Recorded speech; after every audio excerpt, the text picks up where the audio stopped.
هنعمل النهاردة سمك مقلي بتتبيلة رهيبة وتسوية مظبوطة جدا جدا، بتطلعه مقرمش ولونه رهيب. مع كل قطمة هتقوله الله.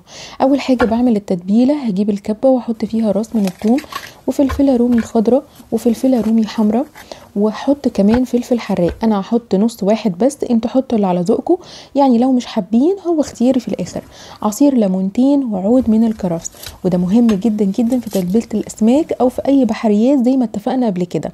في الخلطه دي انا استخدمت اوراق الكرفس بس.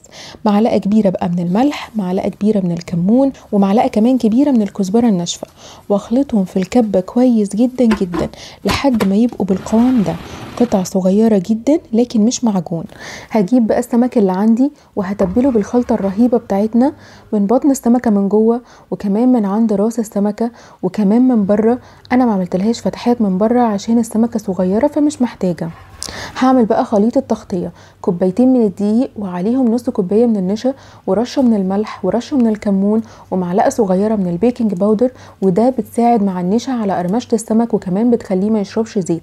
هقلبهم كويس جدا مع بعض ونحط السمكات بتاعتنا في الخليط ده ونبدره من الناحيتين، ونحط الخليط ده جوه السمكه. والخطوه دي بتحافظ على التتبيله ما تقعش جوه الزيت لما نيجي نقليه، وكمان بتقرمشها من جوه مش بتبقى طريه ومعجنه. وخبطتين كده ننزل اي دقيق زياده، وكل واحده نعملها ننزلها في الزيت على طول. وهنعمل برضو السمكة التانية بنفس الطريقة وننزلها برضو في الزيت السخن جنب الاولانية على نار عالية وفي زيت غزير لمدة 3 دقايق من الجنب ده و3 دقايق من الجنب التاني. هتطلع بقى بالجمال ده، مقرمشة وواخدة لون رهيب من بره. طلعوها على شبكة عشان تصفي الزيت وتفضل محافظة على قرمشتها. شوفوا بقى الجمال.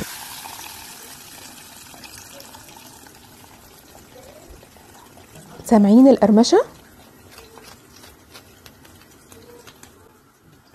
بصوا بقى على جماله وجمال لونه، ولا ازاي من بره مقرمش ولحمه من جوه طري وابيض وفصوص وصوص كده من الجمال. وده دليل على تسويته المظبوطه، مش طري وضايع ملامحه، ولا من جوه ناشف ومش مستوي، وطالع طعمه رهيب. وطعم التتبيله خطيره من جوه وباينه وواضحه جدا. قدموه مع رز صياديه وسلطه خضراء وبألف هنا.